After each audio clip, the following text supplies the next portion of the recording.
जय श्रीमन नारायण। देखिए, इस जग में जो कोई भी आया है उसे एक न एक दिन तो जाना है। इसीलिए हमारे संत जन इस चेतावनी भजन द्वारा क्या संदेश देना चाहते हैं, आइए इस भजन के द्वारा सुनते हैं।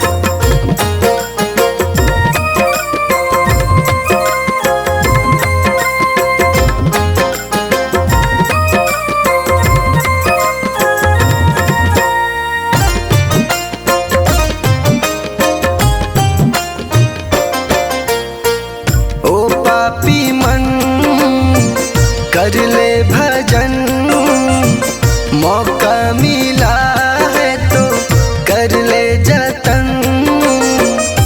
बाद में प्यारे पछताएगा जब पिंजरे से पंछी निकल जाएगा, जब पिंजरे से पंछी निकल जाएगा।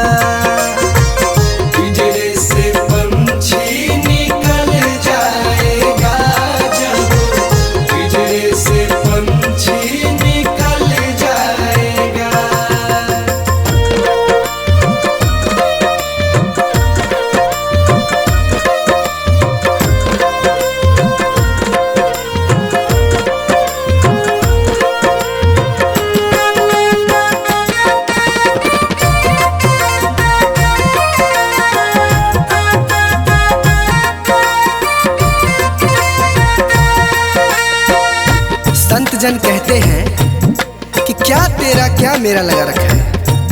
इस जग में ना कोई किसी का है, ना यहाँ पड़ी कोई चीज किसी का है। 4 दिनों का है जग का मेला, कोई न साथी संगी अकेला। 4 दिनों का है जग का मेला, कोई न साथी संगी अकेला।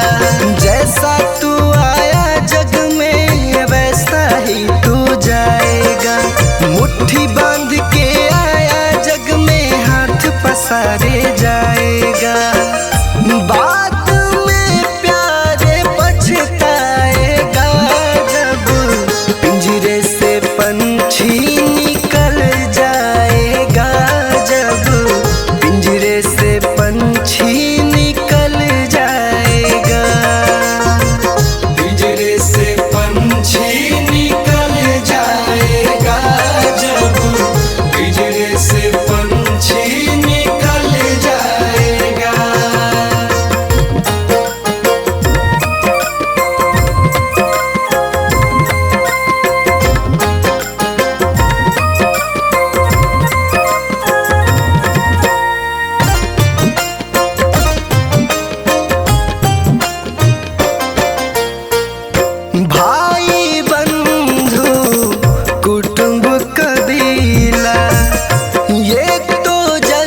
टूट जाएगा।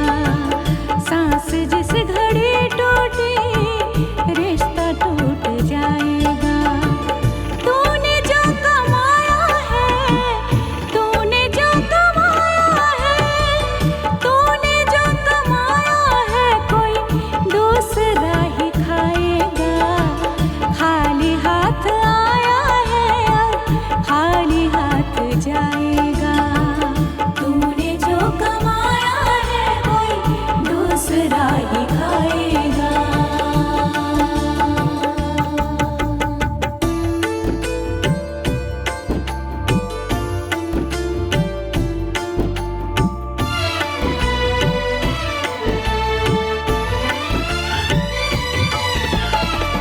तूने सबके जख्मों पर रखा हर घड़ी मरहम।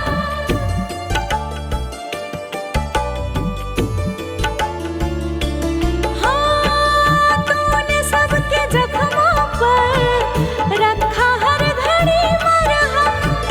तूने सबके जख्मों पर रखा हर घड़ी मरहम। बाद मरने के तुझको कोई रख ना पाएगा।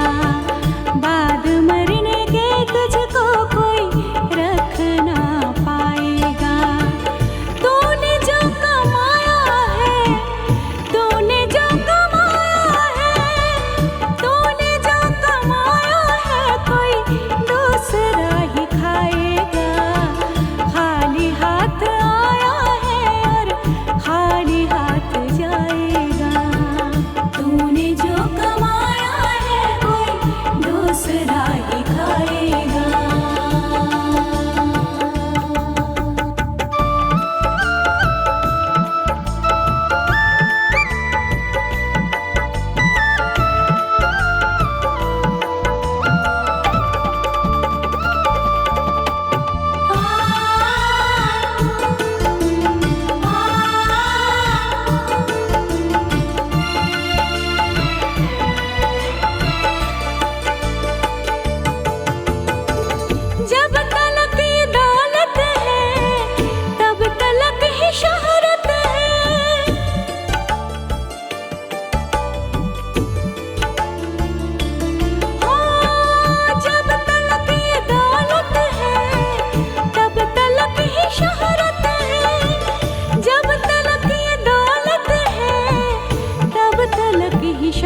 बदला ना बदला आसमान, कितना बदल गया इंसान, कितना बदल गया इंसान। देख तेरे संसार की हालत क्या हो गई भगवान, कितना बदल गया इंसान, कितना बदल गया इंसान।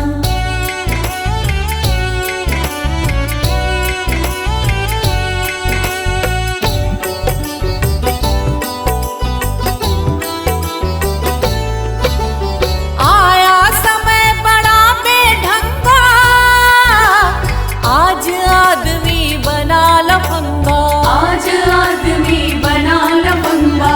कहीं पे झगड़ा कहीं पे दंगा, नाच रहा नर होकर नंगा, नाच रहा नर होकर नंगा।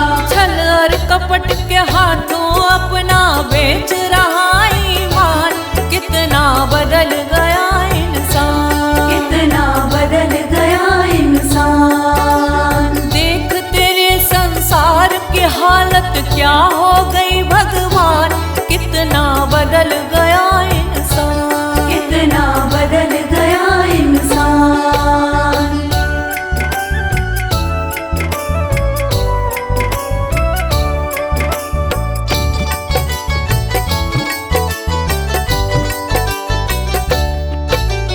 राम के भक्त रहीम के बंदे, रचते आज फरेब के फंदे, रचते आज फरेब के धंधे। कितने मक्कार ये अंधे, देख लिए इनके भी धंधे, देख लिए इनके भी धंधे। इन्हीं की काली करतूतों से हुआ ये मुल्क मशान, कितना बदल गया इंसान, कितना बदल गया इंसान। देख तेरे संसार की हालत क्या हो गई भगवान, कितना बदल गया इंसान, कितना बदल गया इंसान।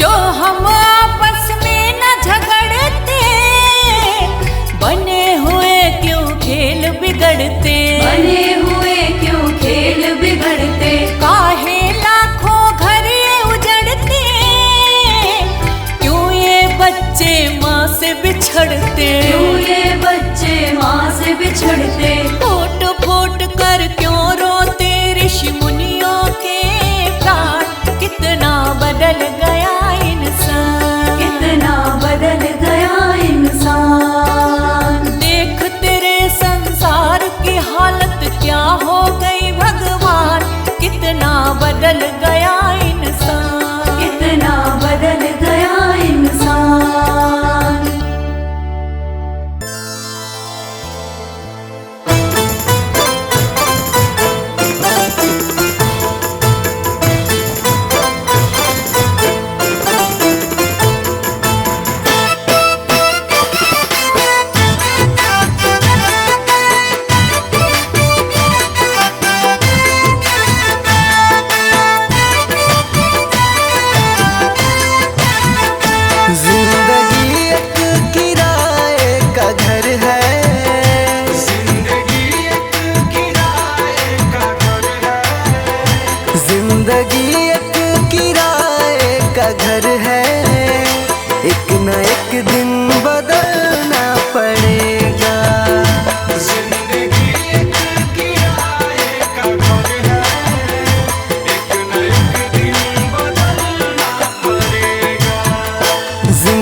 मौत जब तुझको आवाज देगी, मौत जब तुझको आवाज देगी, मौत जब तुझको आवाज देगी।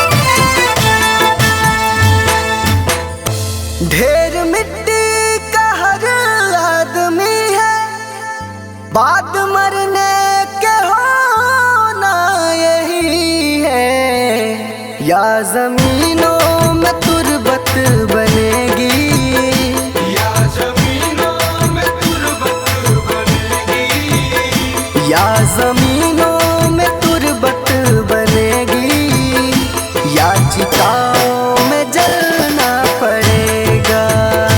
जिंदगी एक किराए का घर है, एक न एक दिन बदलना पड़ेगा।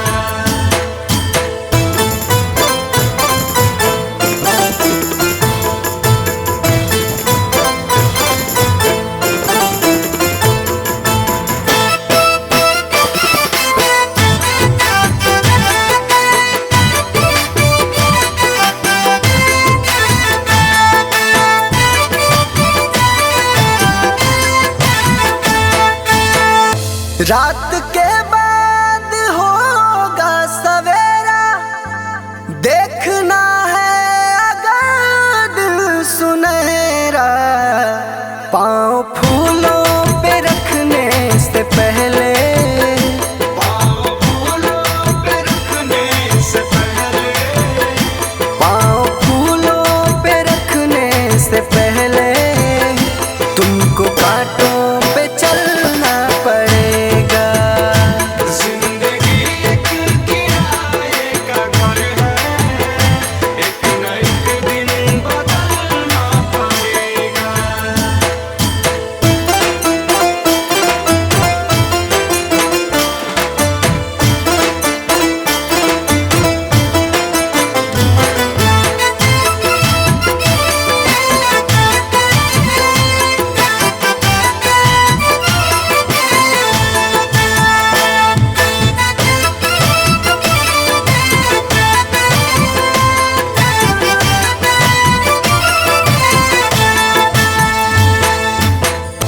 एतबार उनके वादों का मत कर, वरना ऐ दिल मेरे जिंदगी भर तुझको भी मोमबत्ती की तरह, तुझको भी मोमबत्ती की तरह, तुझको भी मोमबत्ती की तरह कतरा कतरा पिघलना पड़ेगा।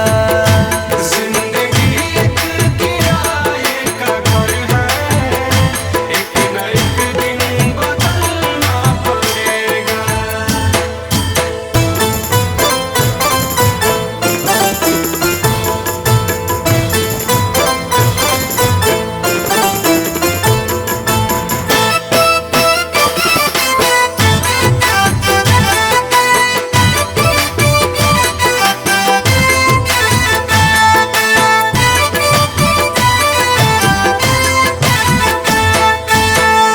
ये जवानी है पल भर का सपना, ढूंढ ले कोई महबूब अपना। ये जवानी अगर ढल गई तो, ये जवानी अगर ढल गई तो, ये जवानी अगर ढल गई तो उम्र भर हाथ मलना पड़ेगा। जिंदगी एक किराए का घर है, एक न एक दिन बदलना पड़ेगा।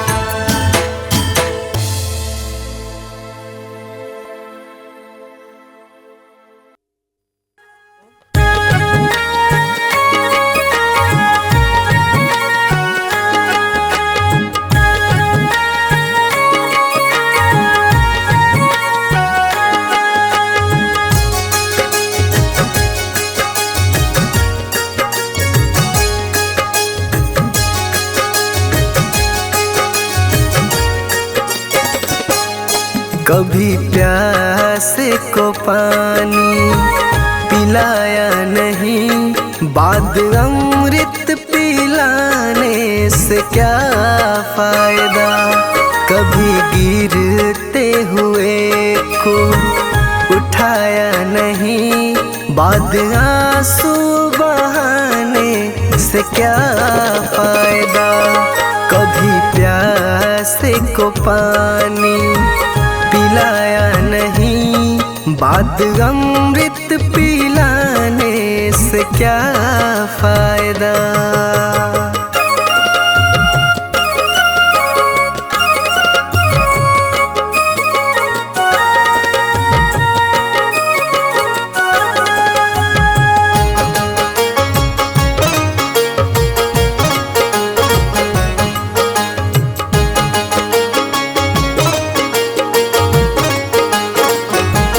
मैं तो मंदिर गया पूजा आरती की, पूजा करते हुए ये ख्याल आ गया।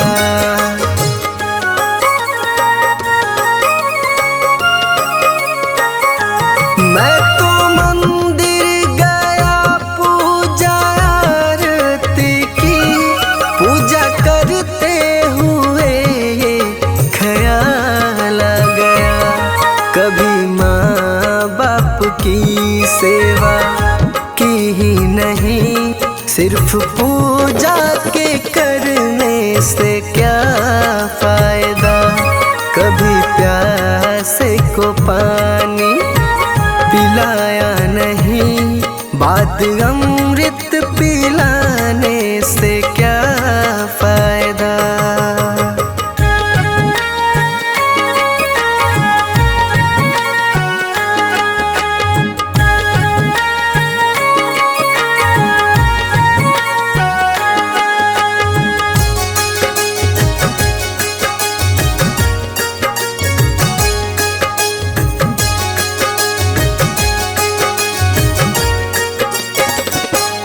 मैं तो सत्संग गया, गुरुवाणी सुनी, गुरुवाणी को सुनकर ख्याल आ गया।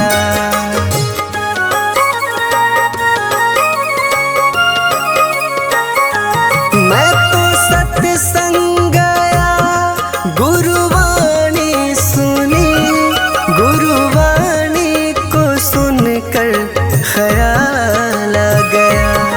जन्म मानव का लेकर दया न करी, फिर मानव कहलाने से क्या फायदा।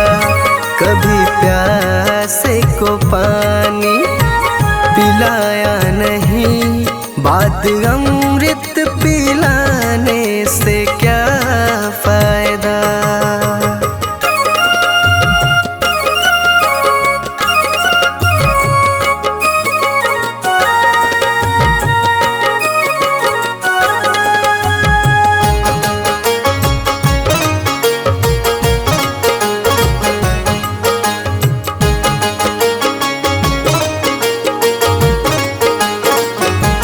मैंने दान किया, मैंने जप तप किया, दान करते हुए ये ख्याल आ गया।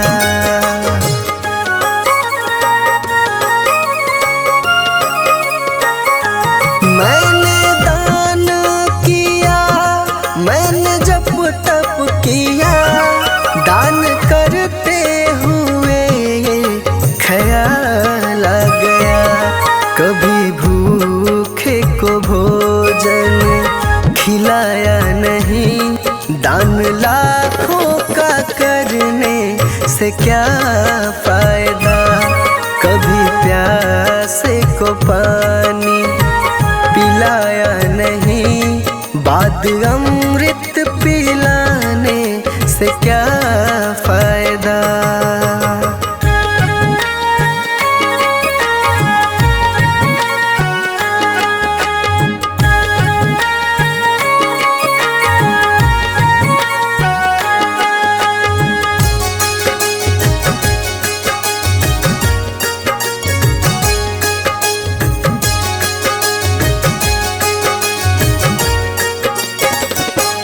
गंगा नहाने हरिद्वार काशी गया, गंगा नहाते ही मन में ख्याल आ गया।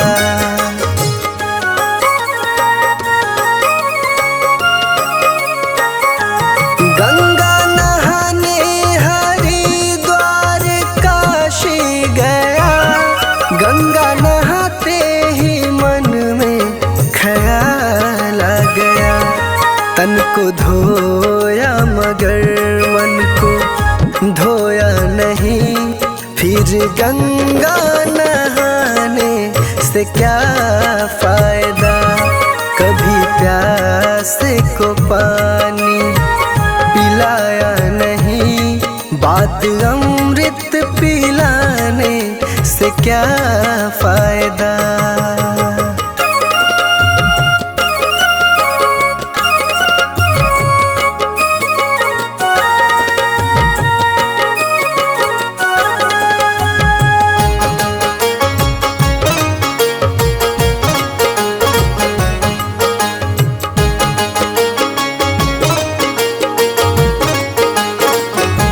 मैंने वेद पढ़े, मैंने शास्त्र पढ़े, शास्त्र पढ़ते हुए ये ख्याल आ गया।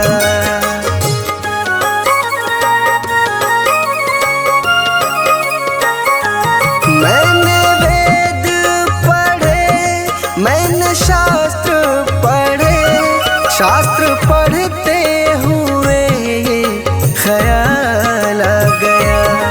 मैंने ज्ञान किसी को बांटा नहीं।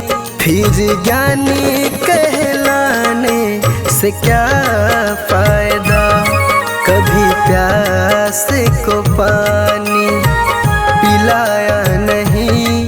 बात अमृत पिलाने से क्या फायदा।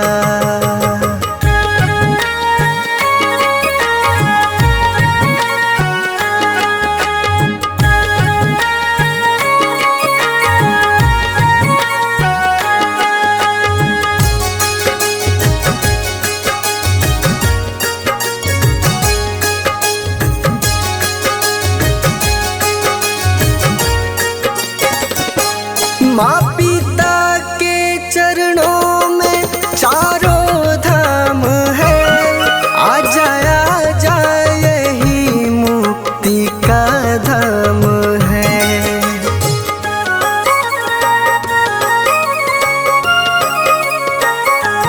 माँ पिता के चरणों में चारों धाम है।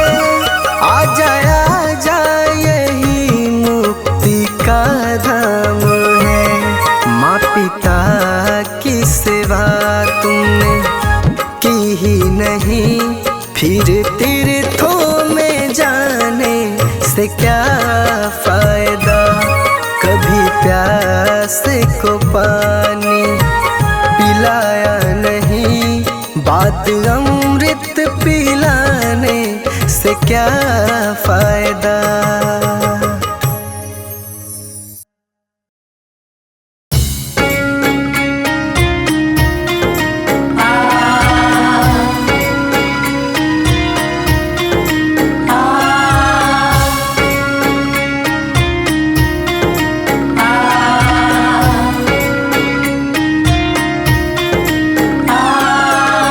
जीते भी लकड़ी मरते भी लकड़ी, देख तमाशा लकड़ी का। जीते भी लकड़ी मरते भी लकड़ी, देख तमाशा लकड़ी का। क्या जीवन क्या मरण कबीरा, क्या जीवन क्या मरण कबीरा, देख तमाशा लकड़ी का। जीते भी लकड़ी मरते भी लकड़ी, देख तमाशा लकड़ी का। जीते भी लकड़ी मरते भी लकड़ी, देख तमाशा लकड़ी का।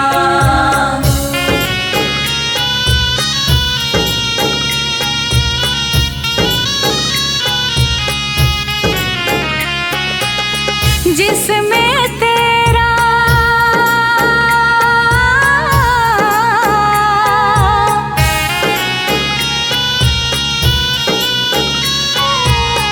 जिसमें तेरा जन्म हो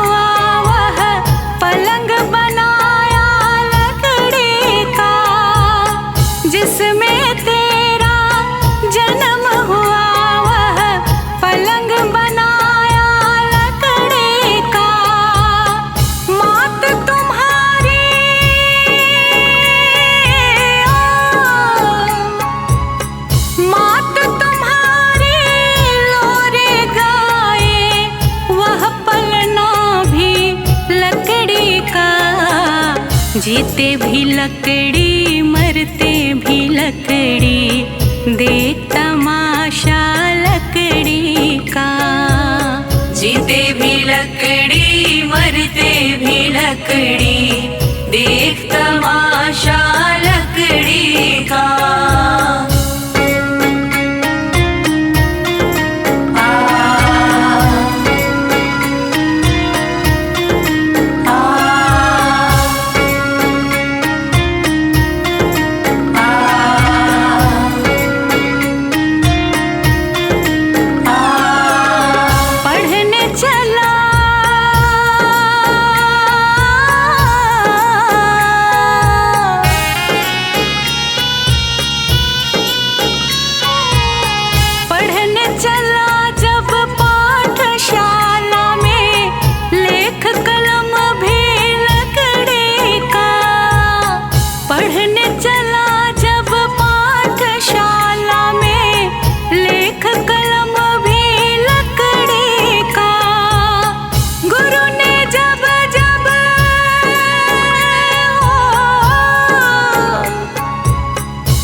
जीते भी लकड़ी मरते भी लकड़ी, देख तमाशा लकड़ी का।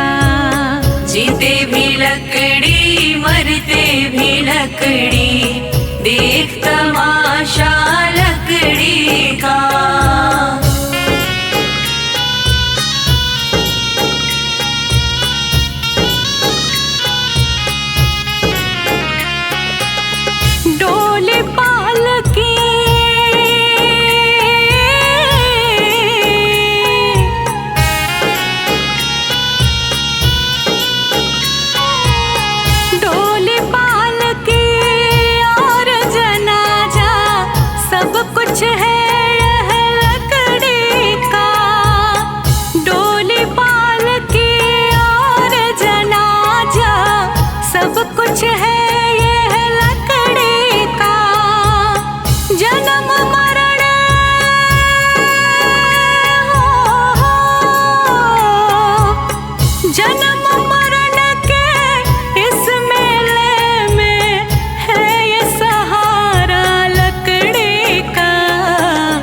जीते भी लकड़ी मरते भी लकड़ी, देख तमाशा लकड़ी का।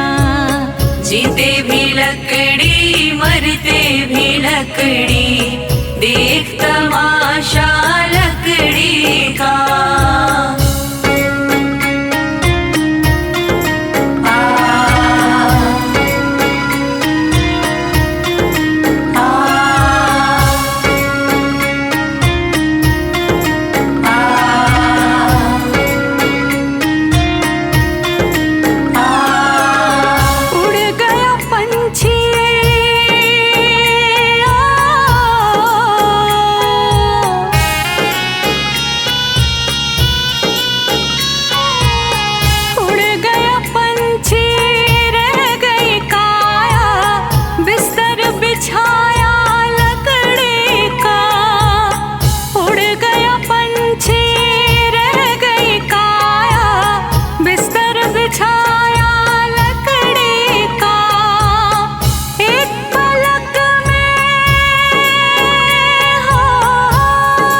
लकड़ी का। जीते भी लकड़ी मरते भी लकड़ी, देख तमाशा लकड़ी का। जीते भी लकड़ी मरते भी लकड़ी, देख तमाशा लकड़ी का।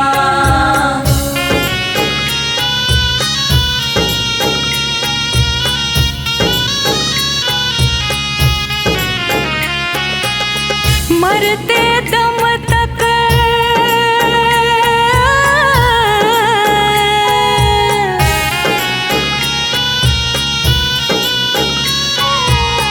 मरते दम तक मिटा नहीं भई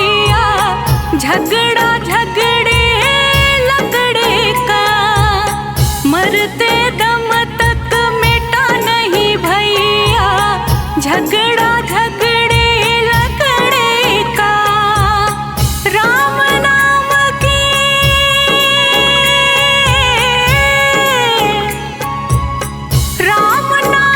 की रटन लगाओ तो मिट जाए झगड़ा लकड़ी का। जीते भी लकड़ी मरते भी लकड़ी देख तमाशा लकड़ी का। जीते भी लकड़ी मरते भी लकड़ी देख तमाशा लकड़ी का।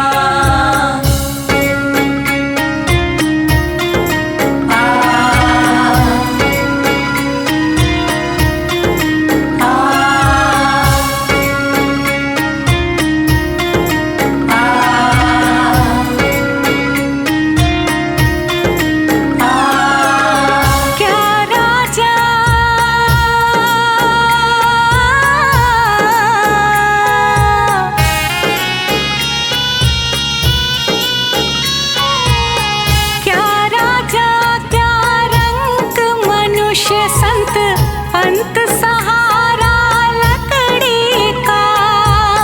क्या राजा क्या रंग मनुष्य संत अंत सहारा लकड़ी का। कहत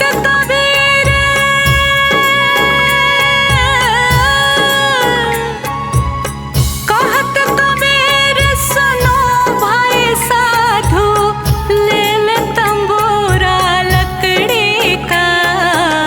जीते भी लकड़ी मरते भी लकड़ी देख तमाशा लकड़ी का।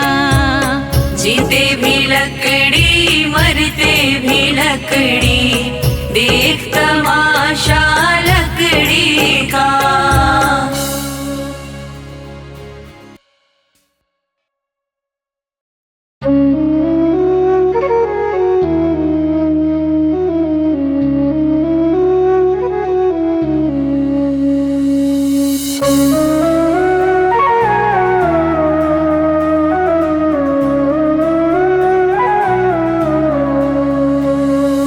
डगर है मुश्किल कठिन सफर है मगर मुसाफिर जगह नहीं है। डगर है मुश्किल कठिन सफर है मगर मुसाफिर जगह नहीं है। जो सोएगा बस वही खोएगा, जो सोएगा बस वही खोएगा। ये बात उसको पता नहीं है। डगर है मुश्किल कठिन सफर है मगर मुसाफिर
जो खानदानी रईस होते मिजाज रखते हैं नरम अपना।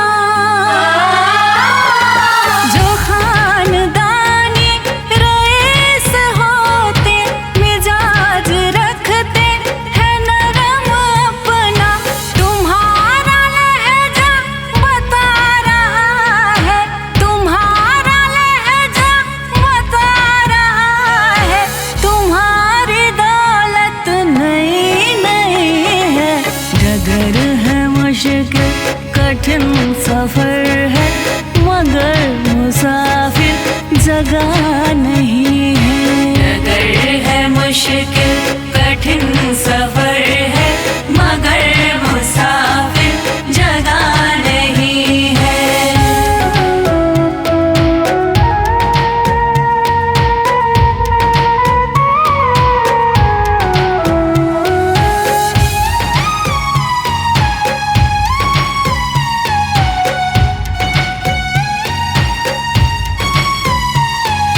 जरा सा कुदरत ने क्या नवाजा, किया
बचपन भी जाए जवानी भी जाए, बचपन भी जाए जवानी भी जाए, बचपन भी जाए जवानी भी जाए, बुढ़ापे का होगा असर धीरे धीरे, बुढ़ापे का होगा असर धीरे धीरे, पल पल यूं आठों पहर धीरे धीरे, पल पल यूं आठों पहर धीरे धीरे, चली जा रही है उम्र धीरे धीरे, चली जा रही है उम्र धीरे धीरे।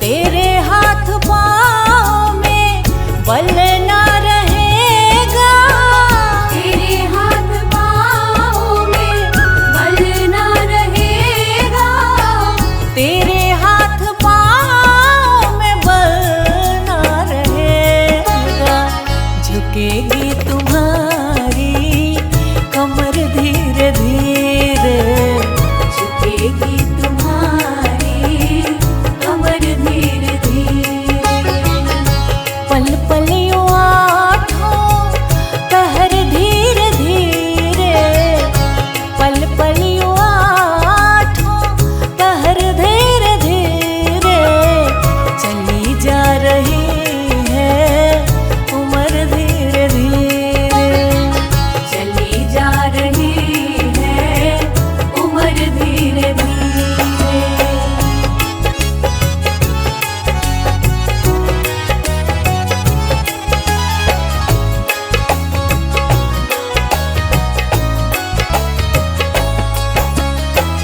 शिथिल अंग हो